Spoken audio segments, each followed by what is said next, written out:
Moi c'est Guillaume, je suis gay et j'ai été très longtemps sexuellement bloqué. Ce podcast c'est comme un guide, chaque épisode t'aide à sortir du non-dit, entendre tes désirs et donne des conseils pratiques pour ta vie sexuelle ou amoureuse. J'autoproduis ce podcast, c'est mon métier et je dépends des contributions des auditeurs comme toi. Alors va faire un don sur le site du podcast ou regarde ma petite tête sur mon Instagram ou les infos pour rejoindre une rencontre entre auditeurs près de chez toi. Tu tapes bit, c'est bit sans e.ly/comment devenir dans ton navigateur. À la toute fin de cet épisode, je t'en dis plus sur les coulisses du podcast et comment la communauté des auditeurs peut t'aider. Place à ton épisode, bonne écoute. Attention, le podcast va changer de nom. Est-ce que tu préfères Épanoui ou Actif-Passif, le podcast qui libère l'intime gay? Je te fais 5 propositions et tu votes pour ta préférée. Direction le site du podcast, bit.ly/comment devenir. Où on s'en rend compte. Non, je dois te couper. Ouais. C'est ma faute. J'ai un problème technique. Attends. Ok, nous n'étions pas enregistrés jusqu'à présent. Donc là, c'est le moment où je refais l'intro et vous êtes genre « Ah ouais, trop intéressant, je ne l'ai pas déjà entendu. » Vous êtes OK de jouer à ce jeu avec moi? Ok. Bienvenue pour cette deuxième partie de ce live à Paris sur... Là, on est directement en mode chanté. Nous sommes avec Denis Trochesec. Bonjour à tous. Denis-trochesec.fr, car j'ai oublié de faire la pub à l'épisode précédent. Tout à fait. Pour, par exemple, prendre une consultation. Voilà, visio présentiel. Super. Nous parlons aujourd'hui d'érection au bar Merci Marcha, qu'on remercie, qui est bar queer dans le 11e, qui nous accueille à chaque fois. Les auditeurs et les auditrices qui ont écouté l'épisode précédent jusqu'à la fin savent que nous venons de nous régaler d'une forêt noire. Pierre, je suis obligé de te remercier en direct, car tu es l'auditeur qui, à chaque fois, crée des pâtisseries rien que pour nous. Du coup, j'ai envie de le dire pour que, tu vois, les gens qui, comme moi, sont des petits estomacs à pâtes, se disent « Bah, en vrai, j'avais un peu peur de venir au live, mais là, je vais venir pour manger une délicieuse pâtisserie. » Pression que je ne te mets pas du tout. Si la prochaine fois, tu viens les mains vides, et tu es le bienvenu. Tu es d'accord? Nous allons commencer avec Alex. S'il est d'accord. Es-tu d'accord, Alex? Toujours. Parfait.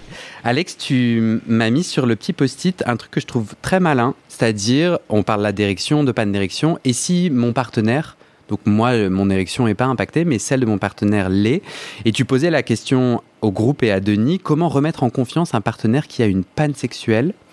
Est-ce que tu es à l'aise de me ramener à la dernière fois où c'est arrivé pour toi? Oui, c'est il n'y a pas très longtemps, parce qu'effectivement, vous en avez parlé tout à l'heure, les causes médicamenteuses, notamment les antidépresseurs. On est dans ce cas-là actuellement. Et, ça veut dire toi, tu en prends? Actuellement, oui. Ouais. Et c'est plus par rapport à mon ami où il y a eu une panne assez récente. Et j'étais à ce moment-là passif et on se dit, bah, je sens que quelque chose ne va pas. Déjà, est-ce que je le dis pas? C'est-à-dire, il était en train de te pénétrer, voilà. Et tu sens qu'il perd son érection. Ça pue. C'est quoi le lien que tu fais entre ta prise médicamenteuse et son absence d'érection? J'ai pas bien compris. Rien à voir, mais la question revient aussi parce que j'en ai eu aussi récemment, mais voilà. Donc toi-même, t'as perdu une érection, voilà, que tout à tu fait. lies avec un médicament. Avec les médicaments, d'accord. ça a été tout à fait lié en fait. Ouais. Donc Et qu'est-ce qui se passe? Il est en train de perdre son érection, il te pénètre et tu décides de faire quoi? Voilà, dire est-ce que tu veux qu'on arrête là, parce que je pense qu'il est pas très à l'aise. Je suis plutôt dans des rapports de bienveillance, à dire voilà, je veux pas le mettre mal à l'aise, mais je sens qu'il y a un problème. La quoi? Comment? La bienveillance, je pense. Mais qu'est-ce que c'est? En tout cas, tu ça t'inquiètes. existe en campagne encore, ouais. Parce que... Ok. Tu habites où? J'étais de Bourgogne avant. Ok. Mais non, mais tu m'apprends quelque chose. Tu dis ça parce que à Paris, il y en a moins. Je pense. Dans ton ressenti. Bah ouais, t'as le droit de le penser. Du coup, t'as de l'empathie et tu décides de faire quoi? Tu lui en parles ou pas? Je lui en parle en disant je crois que ça va pas, est-ce que on arrête là et puis on reprend plus tard ou demain ou après-demain sans aucun problème. Et mais du coup je sais pas si j'ai remis la pression en demandant à remettre à plus tard, en disant bah voilà, finalement il était pas content, j'ai arrêté, enfin j'étais obligé d'arrêter. C'est un peu difficile de mettre la personne en confiance, je sais pas, Il t'a pas fait de retour quand tu lui as dit viens, on le fait une autre fois et tout. Il t'a répondu quoi? Ok. Ok, puis ça s'est fait le surlendemain sans problème. Ok. Mais, Est-ce qu'il y a des gens, avant que Denis nous donne peut-être quelques clés sur comment je peux accompagner l'autre, est-ce qu'il y a des gens qui veulent partager une expérience où ce qu'on leur a dit ou fait les a aidés après une perte d'érection? Est-ce que tu peux passer le micro à Arnaud, s'il te plaît? Ah oui, alors attention avec le fil qui traverse la pièce. Et l'idée là pour moi, c'est un peu peut-être qu'ensemble en groupe, on peut identifier différentes stratégies et on est tous et toutes différents, donc on peut se demander comment ça fonctionne pour moi. Arnaud? Oui, Alex, pour répondre à ta question, moi je suis aussi sous traitement antidépresseur. Mon médecin a prescrit un stimulant à 5 mg par jour, donc je le prends quand j'en ai envie, parce que quand tu es sous ce traitement, évidemment ton érection tu la perds, et c'est pas un problème. Je suis versatile, donc je sais pas. Et comme on est tout à l'heure en groupe, je disais que moi le fait l'érection, c'est pas le saint graal, il y a tout plein de choses au fait autour. Et toi tu dis, ce qui m'a fait un peu réagir, c'est je lui pose la question de, tu vois. Et quand un partenaire me pose la question de pourquoi machin, je suis encore plus sous pression. Et là, il y a une petite semaine, ça m'est arrivé avec un garçon, et en fait, il a rien dit. On a passé un moment plus de séduction, de caresses, on s'est embrassé, etc., quoi. Tu peux me raconter si tu es à l'aise, donc c'est toi qui le pénétrais? Enfin, à quel moment donné de l'acte tu perds ton érection? Je sais pas. Ça vient, ça part. Enfin, voilà. Tu sais plus dans quelle pause, dans quelle, comment on dit. Et en fait, il n'y a pas eu de questions. C'était vraiment fluide, quoi. En quoi la perte d'érection a perturbé votre acte sexuel? Tu vois, si vous êtes en train de vous masser... Elle n'a pas perturbé, en fait, parce qu'on est passé à autre chose. Tu vois, sans... Mais donc, il y avait pénétration ou fellation? Fellation, pénétration, enfin, peu importe. Mais c'était fluide. Il n'y a pas eu de mots. On est juste passé sur autre chose, tu vois. Ça a glissé. Ouais. Parce que quand tu es une personne devant toi qui est, on va dire, en dépression nerveuse ou qui est un peu fragile psychologiquement, si tu lui poses des questions, c'est mon avis, hein, si je lui pose une question, moi, je vais peut-être l'acculer. Elle va se mettre sur la défensive. Donc encore plus de pression. Ouais. Donc, moi, j'essaie d'avoir une approche un peu plus... il se passe rien, c'est pas grave, on passe sur autre chose. Ouais. Quelqu'un veut partager une autre... Imaginez, vous perdez votre érection. Comment est-ce que je peux au mieux prendre soin de vous? Imaginez, c'est moi. Vous avez envie que je vous le dise ou qu'on passe à autre chose sans rien? Là, tout le monde se dit, mais je veux pas répondre à cette question. Parce que vous voulez pas coucher avec moi, c'est ça? Ok, c'est nul. Denis, qu'est-ce que t'en penses? Eh bien, je trouve que le retour d'Arnaud est très juste. La meilleure solution, effectivement, c'est de pas spécialement poser de questions et surtout de ne pas arrêter. C'est-à-dire que juste peut-être préciser que c'est pas une fin en soi, justement, et qu'il y a plein d'autres choses à faire, et passer sur un moment plutôt d'érotisme et de sensualité qui peut devenir après sexuel sans forcément avoir d'érection pour autant, et juste profiter de ce moment qui peut être très intense malgré tout. Parce qu'il y a plein d'autres façons de se faire plaisir. Oui, mais là, en gros, tu es en train de dire à moi, Guillaume, qui est un peu des injonctions à l'érection, pour qui je suis encore un peu dans un état d'esprit que j'entends est malvenu, ou en tout cas peut heurter l'autre personne. Mais reste que moi, mon cerveau, si il est très connecté aux besoins d'érection et que la perte de l'érection de l'autre me trouble, tu vois ce que je veux dire? En gros, tu es en train de me dire qu'il faut déjà déconstruire ton exigence d'érection. Alors, ma question, ça serait, si toi, tu es imbibé de cette injonction d'érection, est-ce que tu vas prendre le tact de ménager et d'encourager ton partenaire? Ouais. Déjà. C'est-à-dire qu'il y a quand même des rencontres ou des situations qui sont purement sexuelles. Bon, ça marche pas. Il y a plein de mecs qui vont dire next, quoi. Enfin, je passe au prochain. Et puis, à la limite, il n'y a pas cette bienveillance, il n'y a pas cette volonté d'accompagner l'autre. À partir du moment où tu as la volonté de partager un moment avec l'autre, déjà naturellement la bienveillance va faire que tu vas pas te frustrer pour autant. Et par contre, ça serait de dire on va continuer à faire d'autres choses et à toi aussi d'être un peu imaginatif et d'aller explorer toi aussi des champs où t'as pas forcément besoin d'un pénis. Bah bien En sûr. érection. Ouais. Et puis, comme disait Arnaud, c'est vrai que poser des questions, ça peut être un peu gênant. Tout comme dire, on le fera une prochaine fois, parce que ça veut dire que la prochaine fois, il faut que ça marche. Donc l'idée, c'est de réussir à créer un moment quand même agréable et excitant potentiellement à l'instant T, et de se dire qu'est-ce que je peux aller découvrir aujourd'hui de ma sexualité aussi, et qu'est-ce qu'on peut faire d'autre. Encore une fois, il y a plein de personnes qui pratiquent pas la pénétration et qui arrivent à prendre beaucoup de plaisir malgré tout. Ça peut être aussi potentiellement proposé dans la mesure du faisable et de la personne, des sextoys ou d'autres approches. Ouais. Quelqu'un veut rebondir là-dessus? Moi, j'allais dire que si je perds mon érection avec vous, c'est vrai que le fait qu'on n'en parle pas va m'aider à moi, en fait, verbaliser. Je pense que moi, j'aurais besoin de dire... l'absence d'érection va me faire dire j'ai froid, j'ai faim, je suis fatigué, j'ai peur. Enfin, mais moi, verbaliser, va m'aider du coup à checker que je suis, enfin, à me ressentir en confiance. Et à ce moment-là, mon partenaire, soit il prend soin de ça, soit il est là, vas-y, tu me saoules, t'es vraiment pas un robot, je me casse. Et dans ces cas-là, je suis là, ouais, je pense qu'il vaut mieux que tu te casses. Donc, dire bien oui, c'est pas une fin en soi, mais par contre, tu peux faire d'autres choses.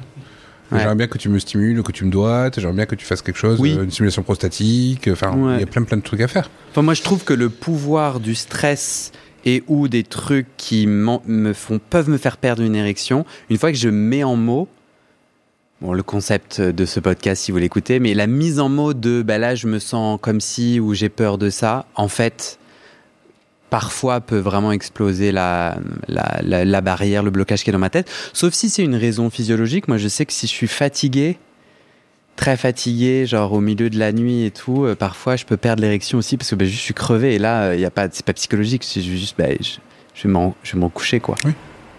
Mais là, tu vois, on parlait plutôt de tout ce qui était effets secondaires, traitement, etc. Oui, comme, bien sûr. Comme l'expliquait Arnaud, il peut y avoir une aide avec un stimulateur. Et puis, des fois, ça va, ça vient. Donc peut-être que là, ça retombe, mais peut-être qu'en faisant d'autres choses, justement, le fait de continuer à partager du plaisir et à partager de l'érotisme, ça peut faire revenir aussi un petit peu. Ouais. On va parler des médicaments aidants, comme le Viagra, mais j'aimerais proposer à Thomas, qui est juste là, est-ce qu'il a envie, il n'est pas obligé, est-ce qu'il a envie de raconter un peu quelles sont les conditions... La question de Thomas, c'était quelles sont les conditions idéales pour avoir une érection efficace ? Oui, c'était une question assez générale. J'ai pas forcément de choses particulières à raconter sur moi, mais... Ou bien est-ce que tu veux qu'on joue à un jeu ? Oui. Si là, tu devais avoir confiance en toi et suivre ton intuition et ton expérience intime, à ton avis, c'est quoi les conditions idéales ? Selon toi... Pour que moi, j'ai une érection ? Ouais, on va dire, parle en jeu. Il faudrait que je sois en forme déjà. Que je sois pas fatigué, que je pense qu'il faut pas que j'ai pris d'alcool et peut-être qu'il faut pas non plus que je me sois branlé. Alors, je sais pas combien de temps avant. C'est ça. Est-ce que ça va être plus efficace si c'est pas dans les 3 heures ou si c'est pas dans les 3 jours ? Ouais. Parce qu'il faut que j'attende un peu, quoi. Et pour avoir une érection, je pense, on en a parlé tout à l'heure, désir, excitation, il faut que je désire la personne en face. Mais voilà, je ne sais pas trop quelles autres conditions vont faire. Dehors, dedans, est-ce que tu vois une différence tu vois, est-ce que si tu es sur une plage naturiste, dans un lieu de cruising, est-ce que être en extérieur ou dans une chambre qui ferme, tu vois un impact dans ton érection ? Oui, il faut que les conditions soient agréables. Hier soir, par exemple, on était dans la cave et il faisait clairement trop froid. Ah. Donc là, je ne bandais pas. Alors là, tu me tends une perche que je saisis. Est-ce qu'on peut avoir un petit débrief sur hier soir ? On n'est pas obligé. Ouais, on avait rendez-vous dans la cave et il faisait trop froid et je lui ai dit... Cave à vin ? Non, une cave au moins 3. Ok. Et on est quelque part en France ? À Paris. On est à Paris. Alors moi, ça sent le rat mort dans ma cave. D'accord, mais là, la Qui cave est souffre. assez saine. Hein. Ok. Ouais. Sol en béton. Sol en béton, ouais. Très bien. Ouais. Bien Eh. ventilé, donc... Il vient de chercher à la porte de l'immeuble, Du tout, on se retrouve à la cave. mais t'as les codes et tout. Oui. T'as la clé de la cave. Non, c'est le couloir de la cave. N'importe qui peut nous surprendre, Ce qui fait partie un peu du jeu. bien sûr. Voilà. Enfin, Ok. surtout pour lui, moi ça m'excite pas vraiment, mais bon. Ok. Et Oui. en plus, hier soir, il faisait très froid. Et ses mains froides sur mon sexe, c'était la fin du monde. Et la perte d'érection hier soir? Bah, il n'y a pas eu de perte, il n'y a pas eu de commencement d'érection. Bah ouais, t'as froid quoi. Oui. Parce que c'était quoi on s'était dit quoi? On allait faire quoi dans la cave? Je demande comme ça. On allait se chauffer et s'amuser dans la cave, ouais. Se sucer, se branler, se sauter. Ok. Voilà. Et donc finalement, il a réagi comment d'ailleurs? Il a senti mes mains froides à moi aussi. Et il a acquiescé sur le fait que c'était mieux finalement qu'on monte dans son appartement. Ah, donc il y a une suite Mhm. dont on a envie de dire deux mots, ou pas? Et en fait, lui a bandé, mais moi, j'ai eu du mal à bander, et bien que j'avais pris un stimulateur. Je pense que j'ai eu aussi du mal à bander parce que j'ai eu du mal à le pénétrer parce qu'il était très serré. Et du coup, ça m'a fait débander parce que même si j'avais son consentement sur le fait, il était OK pour ça, je n'arrivais pas à le pénétrer facilement. Et une des conditions qu'on disait dans l'épisode précédent, c'est est-ce que je connais bien la personne? C'est-à-dire certains d'entre nous disent moi j'ai une meilleure érection quand j'ai un lien intime avec la personne versus plan cul que je connais pas. Toi, c'est quoi ton lien avec cette personne? Tu le connais ou pas? Oui, oui, ça fait 15 fois qu'on se voit. Donc je le connais très Sur bien. 15 jours? Sur 5 ans. Sur 5 ans, ok, ouais. Enfin, je sais pas, oui. T'as l'impression que ça impacte la vigueur de ton érection, le fait de connaître ou pas la personne depuis longtemps? Je sais un peu plus. Je crois que ce qui impacte, c'est que je sais là où on m'attend. Et si je sais que je vais devoir bander, je pense que ça me met plus en condition pour bander. Ah, c'est intéressant, c'est Ouais. le contraire de ce que je disais, moi. Ouais. Donc toi, si on t'attend à un endroit, ça t'aide à y être. Ouais. Moi, tu peux à peu près être sûr que j'y... Ah non, c'est pas faux, c'est pas vrai, pardon, on s'en fout. C'est pas vrai en plus. Mais si je viens et que je sais que je vais être pénétrant, je me mets en condition pour être pénétrant. Et Ouais. voilà. Donc c'est plus simple en tout cas de savoir comment un peu va se dérouler l'acte. Ouais. Repas, nourriture, dans mes conditions pour bien bander, avant, après manger, t'as un impact sur J'ai toi pas ou l'impression. Ouais, non? Non. Tu penses à quelqu'un pense à d'autres facteurs comme ça qu'on n'aurait pas listés peut-être le niveau de stress professionnel. Pierre, moi je rajouterais comment ça va dans ma vie peut-être. Genre est-ce que je suis stressé, inquiet C'est exactement ce que j'allais dire. Il y a un ensemble de facteurs de fond qui, à mon avis, contribuent à la préparation d'une bonne érection. On les a déjà précédemment cités. Est-ce que quand on est fatigué, est-ce qu'on est dans le bon état pour le faire? Est-ce qu'on est stressé avec le surplus de cortisol, le fameux réflexe humain qui est la fuite ou la confrontation, et pour ça, c'est cortisol, point barre, et il n'y a plus rien d'autre qui compte. Et la fameuse hormone qui déclenche l'érection, eh bien, elle n'est pas produite. Toi, Voilà. entre la fatigue et le stress, t'as Oui. l'impression que c'est lequel de ces deux facteurs qui t'impacte le plus Alors, sur ton érection? Pour l'avoir vécu, le stress, très clairement, mais le stress à un point où il faille le juguler avec un antidépresseur. Mhm. Voilà, je peux témoigner. Arnaud, je vois ce que tu veux dire. Et la fatigue aussi. Paradoxalement, quand je suis en vacances, au bout des quelques jours de vacances, j'ai atteint un niveau de détente et de repos où la survenance de l'érection est facile et surprenante parfois quant à sa soudaineté. Voilà. Survenance. Oui. Quel joli mot, Pierre. J'ai fait un néologisme ou je sais pas. Je sais pas, mais en tout cas. Non, c'était pas pour. Je me moquais pas de toi. D'accord, Je suis à l'écoute de mots qu'on n'utilise pas Voilà. souvent. Mais en fait, je trouve ça intéressant. Ce qu'on est en train de se dire là très souvent, Oui. c'est que nos pénis sont des thermomètres intelligents. En Oui. gros, on est en train de dire, vous savez quoi, quand je suis pas à l'aise, quand j'ai mal, quand j'ai peur, Oui. quand je suis stressé, quand j'ai froid, ben je bande pas. Bah, c'est que la machine fonctionne plutôt pas mal. Mais enfin, je pense que ce qu'il faut pas oublier, c'est que le premier organe sexuel, c'est le cerveau. Et si le cerveau, il n'est pas zen, il n'est pas cool, il n'envoie pas le signal neuronal nerveux qui déclenche cet effet d'érection. Bon, je ne parle pas de l'érection matinale au lever, hein, quand on a le morning wood, hein, voilà.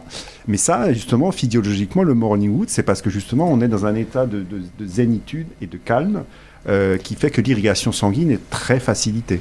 C'est parfait. Denis m'avait dit avant de commencer cet épisode, n'oublie pas de poser cette question. Tu me donnes un pont parfait. J'ai plus la question, Denis. Est-ce que je peux d'abord réagir? Tu veux rebondir? Ouais. Après, on parle d'érection matinale. Ok. En soi, il faut aussi différencier la libido de l'excitation. La libido, c'est l'énergie sexuelle. C'est une pile à part entière dans notre fonctionnement, et on a plusieurs piles. Le truc, c'est que lorsqu'on est très angoissé, très stressé ou très fatigué, on a puisé toutes nos batteries. Quand les premières piles sont finies, on va attaquer la pile de la libido. Et donc, on va aller chercher cette énergie sexuelle pour en faire autre chose. Et donc, dans ce cas-là, eh bien, on a moins de place psychique et énergétique pour faire du sexe. Et ne serait-ce qu'avoir envie de faire du sexe. C'est pour ça que très souvent, lorsqu'on est dans des gros projets qui durent 2 semaines, pendant 2 semaines, il y a plein de gens qui vont pas faire de sexe du tout, même pas y penser. Et j'ai ouï dire, mais je sais pas ma source, donc c'est pas ouf, mais qu'il y a des sportifs avant des grandes compétitions qui évitent d'éjaculer. Je sais pas où j'ai lu ça. Peut-être. Alors là, on est sur de la croyance. Ah ouais? Oui. Ok. Après, disons que le fait de moi, j'ai d'avoir pas un éjaculé orgasme, avant de venir aujourd'hui. Hein. Et en vrai, ça impacte, moi, mon énergie. Et parfois, en fait, j'évite de me masturber avant clairement des enregistrements, des entretiens, des moments où il faut que je sois... Bah ouais, moi éjaculer, c'est comme évacuer un bout d'énergie. C'est une croyance, ça? Oui, c'est parce que c'est pas une... Enfin oui, t'évacues un peu d'énergie, mais t'évacues surtout les tensions. Parce qu'avec l'orgasme arrive tout le côté de détente qui vient avec. Et donc, se priver crée une tension qui fait que t'es beaucoup plus réactif, et, notamment physiquement. T'es plus en alerte. Ouais. Alors que justement, après avoir joui, t'es plutôt détendu, donc oui, t'es plus zen, quoi. Ouais. C'est plutôt là-dessus que ça se penche. J'avais envie d'ajouter une nuance, je ne sais pas si d'autres personnes sont d'accord avec moi, mais le stress n'est pas forcément, c'est pas automatique que ça soit un facteur de perte d'érection. Moi, plus je suis stressé, plus je vais me masturber, parce que ça me détend. Et ben, c'est parfait, tu fais une transition magnifique avec ce que je voulais dire aussi. C'était ne pas confondre l'envie et le besoin. Il y a des pratiques sexuelles qui sont purement pulsionnelles pour retrouver un état de détente. C'est pour ça qu'il y a des gens, quand ils sont très stressés, ils vont multiplier les activités sexuelles parce qu'ils ont l'impression que ça les détend. Et les relations sexuelles qui sont du pur plaisir en vie. Et la question, c'est de se poser, est-ce que là, je fais du sexe parce que c'est ma fenêtre de tir, il n'y a qu'aujourd'hui où je suis dispo pour aller faire du sexe? Bon, mais déjà, ça commence mal. Si on le fait pour le faire, c'est pas certain que ça fonctionne très bien. Si c'est pulsionnel, là, ça veut dire qu'il y a quelque chose en termes de comportement à modifier potentiellement. Et c'est se poser la question, est-ce que j'en ai vraiment envie? Parce que, comme on disait dans l'épisode précédent, l'érection, c'est un mélange entre une stimulation physique-mécanique et une stimulation mentale. Si on n'est pas excité par le fantasme, par le scénario qui se présente, bon, quand on m'a dit, moi ça m'excitait pas spécialement d'aller dans la cave, mais ça lui faisait plaisir, ouais, bon, c'est pas ça qui va nourrir l'excitation, alors que justement, lorsqu'il nous dit, je me prépare avant pour être le pénétrant. Oui, tu t'excites en fait. Voilà, c'est nourrir un fantasme, c'est créer une excitation mentale, ça c'est super chouette. Mais quand l'acte proposé ne correspond pas vraiment à une envie perso, ça demande un petit peu plus d'effort. Ouais. Comme si nos pénis pouvaient être aussi des thermomètres à consentement, quoi. Parfois, en fait, quand je bande pas, peut-être aussi, c'est qu'au fond de moi, ça me correspond pas bien. C'est possible, ça ? Alors, c'est possible. Encore une fois, l'excitation, enfin, l'érection n'est qu'un réflexe. On la contrôle pas. Ouais. Donc, si ça marche pas, potentiellement, il faut se poser la question aussi, est-ce que ça me convenait vraiment ? Ouais. Est-ce que faire un plan cul où j'ouvre la porte, le mec est à 4 pattes, est-ce que ça me plaît vraiment ? Est-ce que ça m'excite ? Ouais. Est-ce qu'une personne qui, tu le disais dans l'épisode précédent, je crois, une personne qui s'intéresse qu'à ton pénis, est-ce que c'est ce que tu veux aussi ? Quelle est son approche ? Enfin, il y a plein de choses à ce niveau-là. Ouais. Ouais. Et je trouve ça chouette parce que les deux réponses sont valides. C'est-à-dire, oui, quelqu'un qui s'intéresse que à mon pénis, c'est vraiment un moment sexuel sans blabla et ça m'excite beaucoup parce que ça évoque tout un tas de trucs. Ou versus, non, j'ai besoin qu'on philosophe ensemble avant. Pierre, tu avais dit tout ce que tu voulais dire ou pas ? Oui. Ah. Pas d'érection matinale. Denis, j'ai Jo de Bruxelles. Je me demandais s'il était normal de ne pas avoir d'érection matinale. Depuis mon adolescence, j'ai 40 ans maintenant, je n'ai eu que très très rarement une érection au matin, contrairement à mes potes et mes ex-compagnons, pour qui c'est tous les matins. Ai-je un problème ? Alors, ça aurait été intéressant que Jo nous dise s'il avait des érections quand même... hors matinale. Hors matinale, effectivement. Ouais. En thérapie, nous, quand on est sexo, on pose toujours cette question. Est-ce qu'il y a des érections nocturnes ou matinales ? En vrai, des fois, les érections matinales se font tellement tôt au niveau du matin qu'on est encore en train de dormir et qu'on la sent pas spécialement et qu'on n'en a pas vraiment conscience. Donc la question, c'est pas forcément le matin, mais c'est nocturne ou matinale. Ce qui se passe, c'est grosso modo, on est sur un cycle hormonal quotidien. Et donc, grosso modo, vers entre 3 et 5 heures du mat, c'est là où on va avoir notre pic de testostérone. Et vu qu'on dort, qu'on est détendu, ça crée une érection. Cette érection, elle est importante parce que nous, elle nous permet souvent de valider ou de questionner la cause physiologique. De l'absence d'érection. De l'absence d'érection. Ouais. C'est-à-dire qu'une personne qui n'a pas d'érection nocturne ou matinale, potentiellement, moi au cabinet, je les envoie toujours faire une analyse complète. Que ce soit du système des hormones, du diabète, potentiellement sur les afflux sanguins s'il faut, mais c'est justement le premier warning qu'on est censé enclencher. Éliminer la cause médicale. Exactement. Avant la cause psy. Tout à fait. J'ai le contraire, et j'aime bien parce que ça amène une nuance à ce qu'on a dit tout à l'heure. Andreas de Perpignan qui dit « Bonjour, je voudrais savoir pourquoi lorsque je suis très fatigué, j'ai une érection. Par exemple, je suis un soignant de nuit et lorsque j'ai fini mon travail et que je suis sur la route pour rentrer chez moi, j'ai une érection puissante. Tellement puissante que je suis obligé d'aller aux toilettes pour uriner afin que l'érection disparaisse. » Il faudrait savoir à quelle heure il rentre, parce que peut-être qu'il est dans cette fenêtre de boost de testostérone. Ok. Ça serait intéressant. Et puis, il y a aussi ça arrive aussi des fois quand on s'endort, qu'on est quand on est dans un demi-sommeil. Des fois, on s'endort et puis, poup, ça arrive. C'est justement parce que tout le stress de la journée s'évacue et qu'on se détend totalement. Et donc là, tout se met en place pour avoir une belle érection. Ouais. J'ai envie qu'on parle de médicaments. Oui. Et avant ça, j'ai perte d'érection et préservatif, ça me semble important, mais je crois que tu vas me dire, on a déjà répondu. Guéric de Luxembourg, j'ai parfois du mal à maintenir une érection avec un préservatif, et ça, je trouve qu'on l'entend quand même souvent. J'ai changé de modèle, avec ou sans latex, et de taille, sans changement notable. Est-ce seulement un blocage psychologique ? Il peut se référer à tout ce qu'on a dit avant, lié au stress, à la... On peut compléter un petit peu. Ouais. On a beau dire ce qu'on dit, les sensations changent aussi avec une capote. Donc il y a aussi une sensation qui va être peut-être un peu différente. Il y a aussi l'acte des fois de mettre la capote. Est-ce que ça correspond au fantasme, pas au fantasme ? Est-ce que c'est quelque chose qui distrait ou est-ce que ça coupe pas ? le moment ? Ça peut couper le moment. Ouais. Il y a un petit exercice qui marche très facilement, c'est d'inclure la capote dans la masturbation perso. C'est moi tout seul, je me masturbe avec une capote. Ouais. Ah ouais. En plein milieu de ta masturbation, tu te mets une capote et tu continues avec. Ah ouais. Et d'une part, ça permet de l'inscrire dans le rituel. Donc du coup, tu as le temps de l'ouvrir, de te la mettre, etc. pour gérer ton érection. D'autre part, ça va permettre aussi d'identifier d'autres sensations excitantes potentiellement. Et l'idéal, c'est de temps en temps de même jouer dans sa capote dans la masturbation. Parce que lorsqu'on jouit, le cerveau va enregistrer que ça, aujourd'hui, ça nous a fait jouir, donc c'est plutôt cool. Ouais. Super.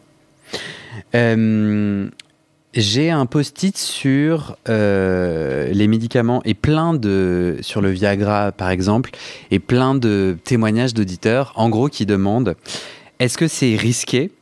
Je vais vous le lire et en fait, j'aimerais que quelqu'un se désigne, si vous êtes d'accord. Est-ce qu'il y a des gens parmi nous qui ont déjà pris du Viagra et qui peuvent raconter ça a été quoi leur expérience pour aider l'érection, pourquoi ils ont décidé de le faire et ce qu'ils en ont tiré. Alors, c'est Jules de Lille. J'hésite à commencer à prendre du Viagra ou d'autres substances qui facilitent l'érection quand je relationne avec des personnes dans le but de peut-être pouvoir reprendre davantage confiance en moi et en mon érection dans les rapports avec les autres. Et ensuite, j'espère ne plus en avoir besoin. Mais ça me fait peur, j'ai peur de devenir addict au Viagra, dans le sens où j'ai peur de ne plus pouvoir bander sans Viagra une fois en avoir pris, et j'ai peur qu'en essayant de réparer le côté relation extérieure, je casse le bon fonctionnement du sexe avec mon copain. En vrai, j'ai sectionné le message de Jules qui est maintenant plus compréhensible. Mais en gros, lui, quand il est avec son copain, ça marche. Hors de son copain, ça marche pas. Donc en fait, il prendrait du Viagra pour avoir des rapports sexuels dans leur couple ouvert. Et là, il dit, bah ouais, mais si je solutionne avec du Viagra tout en cassant, quel impact ça va avoir je vais peut-être pouvoir avoir du sexe avec d'autres, mais quel impact ça va avoir du coup sur le sexe avec mon copain. Est-ce qu'il y a un risque réel d'addiction? Et même si j'essaie qu'une fois, j'aimerais énormément que vous fassiez avec le thérapeute, c'est toi Denis, un point autour du Viagra en mode c'est quoi, ça se prend comment, quels sont les risques, qu'est-ce qu'il faut éviter de consommer si on prend du Viagra, etc. Contre-indication. Est-ce que quelqu'un qui n'aurait pas parlé et qui est chaud de dire une petite bafouille sur le Viagra? Non, il n'y a personne qui lève la main là. Est-ce qu'il y a des gens qui n'ont jamais pris de Viagra mais qui se posent la question d'en prendre? Alban, Antoine. Alban, tu n'as pas parlé? Tu es à l'aise de dire un bout de mot? Alban est pas super content, mais il tend la main vers le micro. Tu peux dire non, hein? J'en ai jamais pris, mais je me pose la question et le commentaire ou la question de l'auditeur rejoint un peu ce que j'ai en tête, c'est-à-dire le côté béquille, parce que je rapproche ça aussi d'autres médicaments qui n'ont rien à voir avec ça, c'est-à-dire que quand on les a plus, c'est ça qui nous met en stress. Et les problèmes reviennent, mais ils sont multipliés par je ne sais pas combien. Quand tu te poses la question du Viagra, c'est dans quel contexte où est-ce que ça pourrait venir te soutenir, toi? Pour avoir des érections. On a discuté de pas mal de sujets, mais il y a beaucoup le côté, effectivement, sur les problèmes de l'érection, de la confiance en soi. Donc, quand c'est pas là et quand ça veut pas démarrer, on se dit, voilà, c'est l'occasion de parer à toute situation.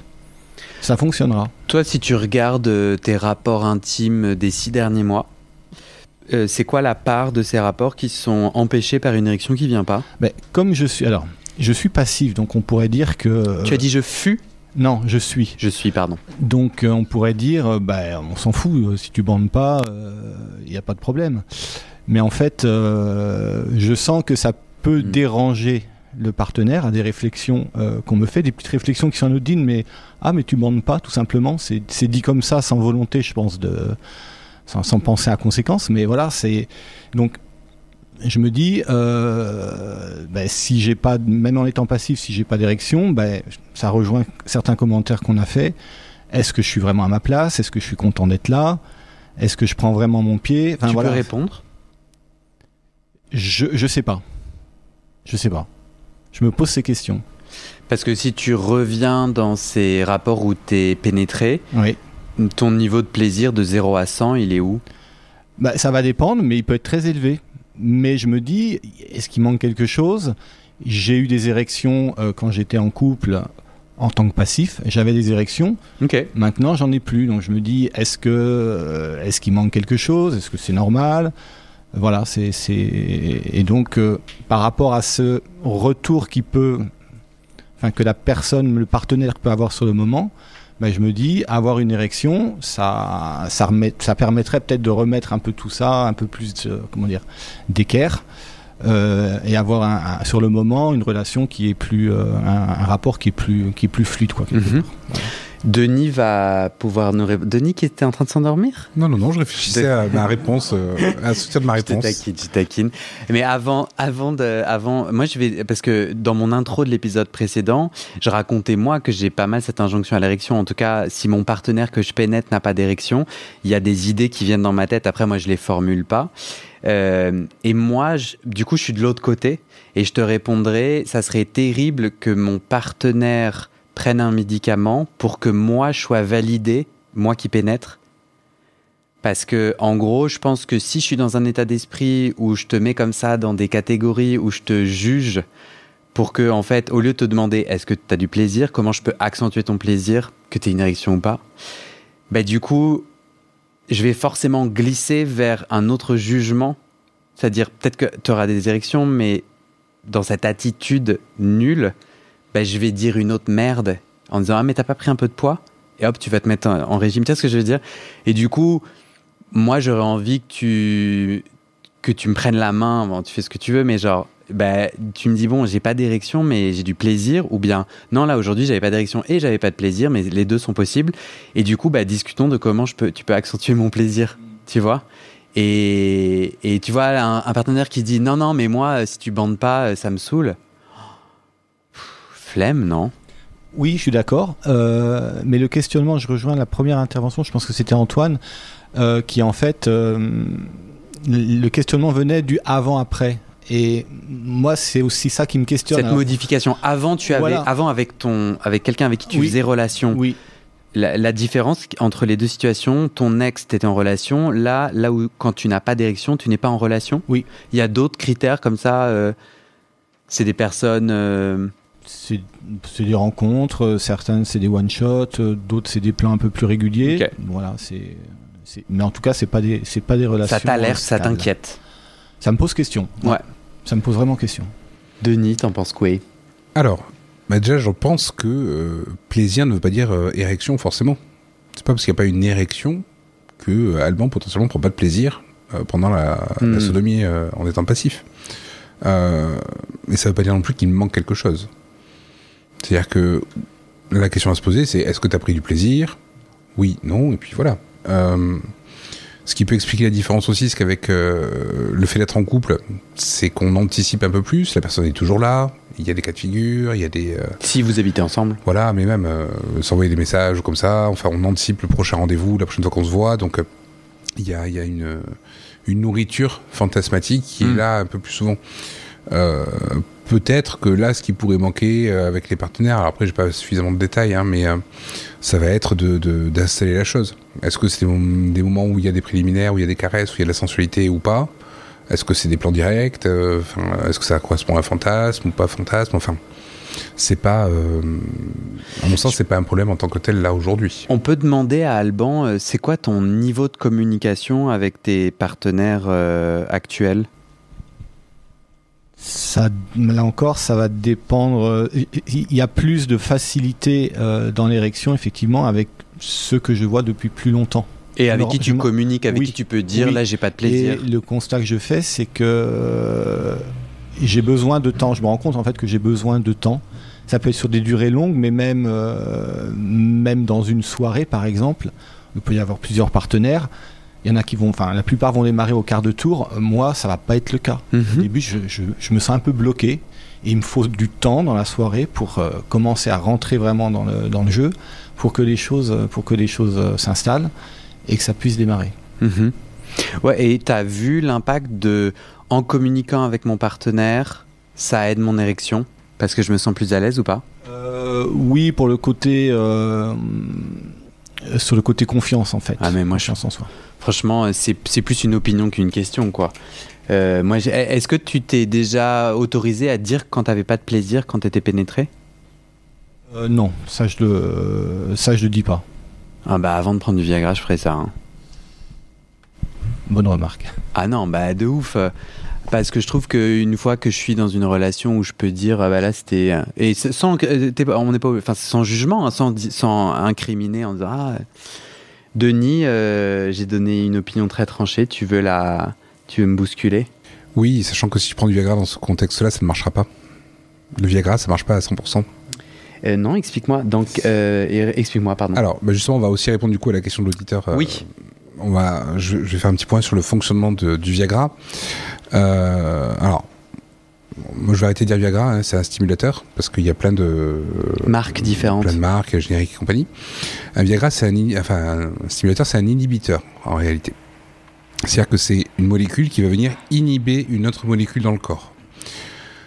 Quand on stresse, on produit donc du cortisol, il y a toute une chaîne hormonale qui va créer des inhibiteurs, puisque le stress est censé nous couper tout ce qui nous sert à rien en cas de stress.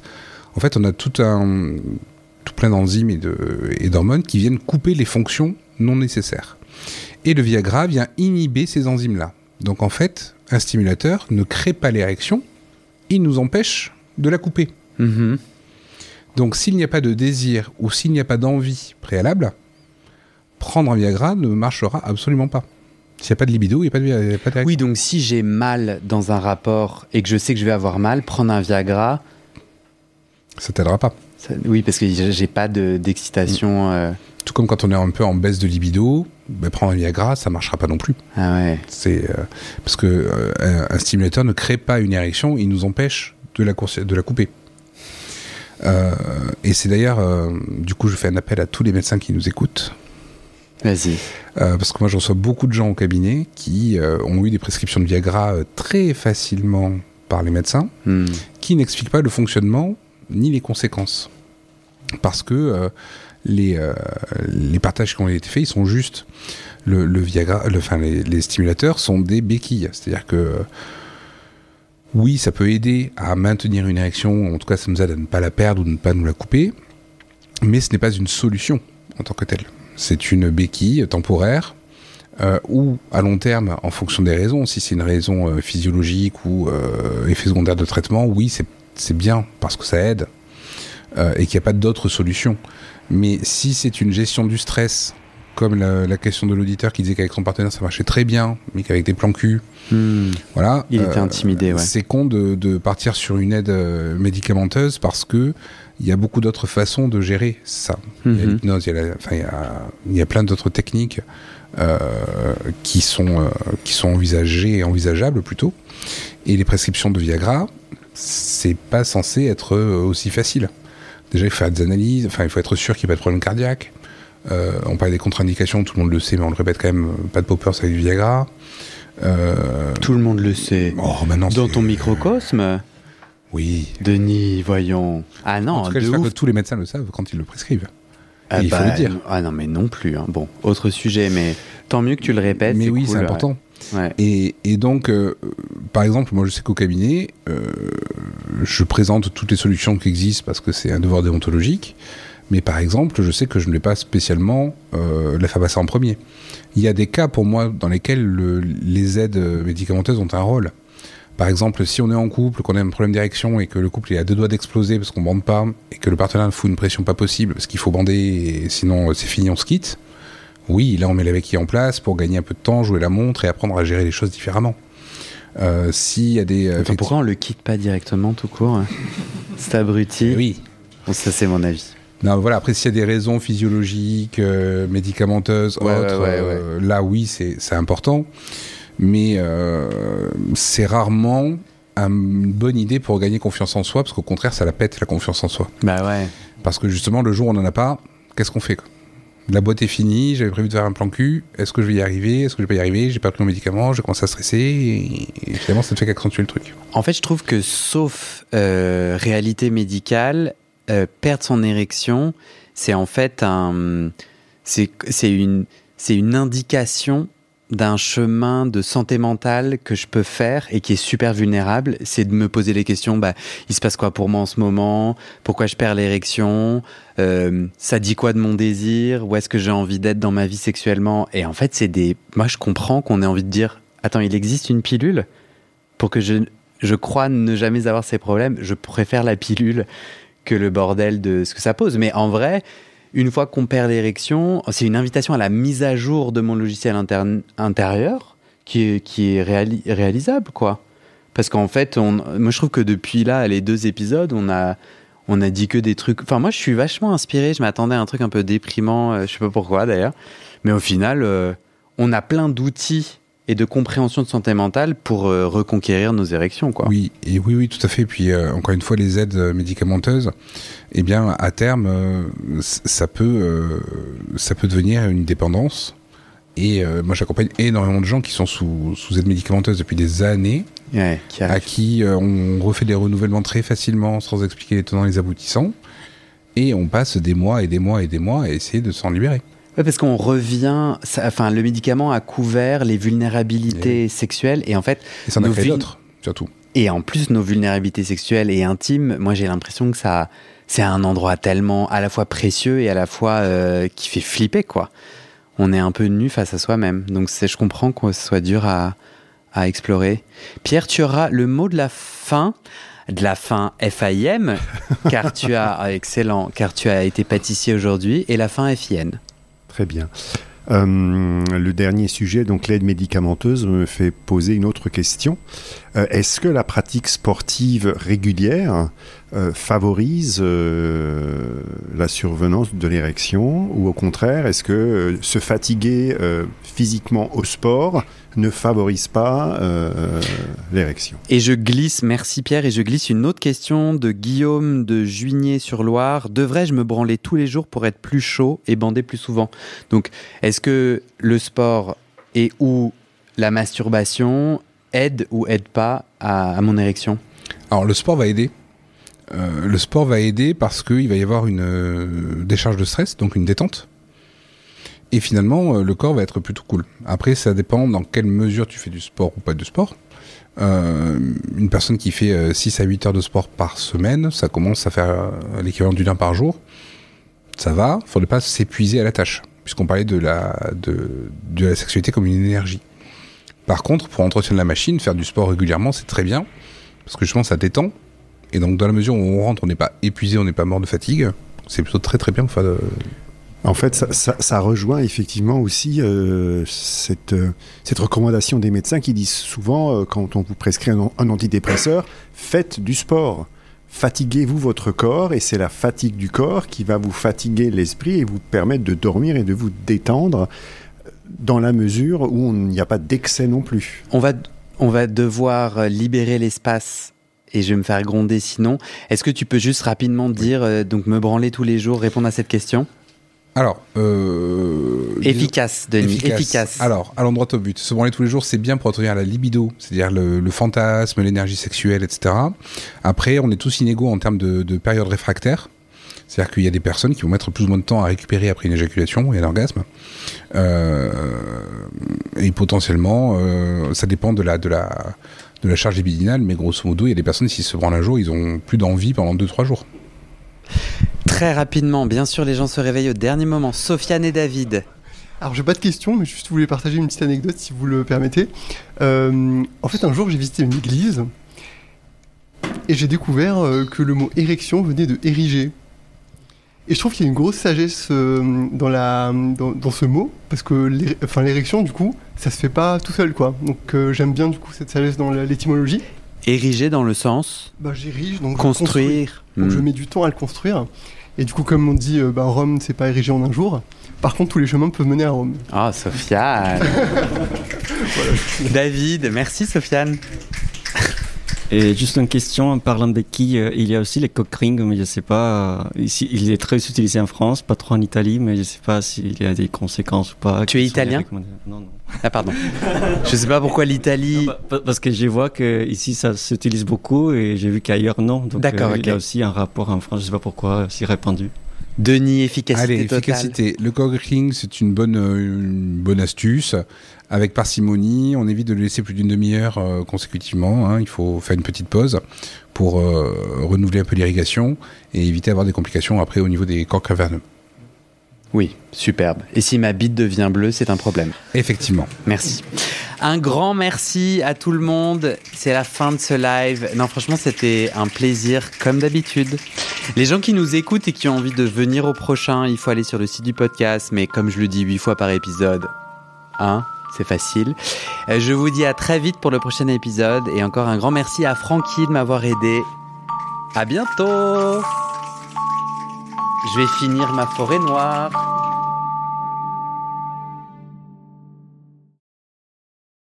Je dois te parler d'un projet un peu fou. Je veux partir sur les routes de France et du monde entier pour des rencontres et des enregistrements live, j'arrive même pas à le dire, des enregistrements live près de chez toi dès cet été jusqu'à la fin 2025.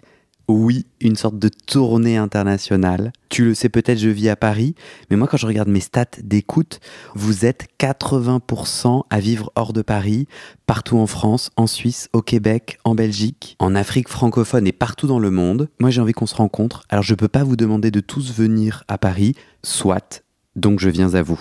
Mais voilà, tu le sais, je suis solo dans cette aventure, le podcast n'est pas encore à l'équilibre financier, donc je viendrai là où je trouve quelques auditeuristes qui peuvent m'aider à organiser et ou à m'héberger. Si tu es partant, tu vas sur le site du podcast, j'ai mis un petit formulaire que tu me remplis.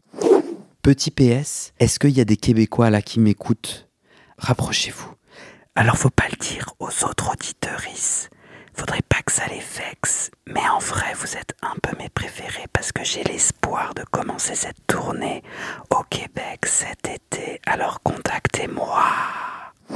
Et maintenant je te donne les dernières infos sur les coulisses du podcast et comment la communauté des auditeurs peut t'aider. Mais d'abord on doit parler sous. Ce podcast c'est mon boulot à temps plus que plein et j'ai pris 2 décisions. Première décision, je ne veux pas rendre le podcast payant. Je veux qu'il reste accessible. Deuxième décision, je ne veux pas non plus de sponsors commerciaux. Vous vendre du lubrifiant ou des godes que j'utilise pas, non merci. Je limite mes sponsors à des assos ou aux services publics dont je porte déjà les messages de santé, mais bon, ça réduit beaucoup mes possibilités financières. Donc je dépends de vous, mes petits auditeuristes. Depuis 1 an, je cherche 400 auditeurs, auditrices qui peuvent me donner 5 € par mois pour que ça me fasse un gros SMIC, une sécurité financière minimum. Le pari est risqué, demander des sous pour un podcast gratuit dans une culture francophone qui n'a, il faut le dire, pas l'habitude de soutenir ses créateuristes de contenu, c'est pas facile. On est 180 sur les 400. Je galère à faire décoller tout ça,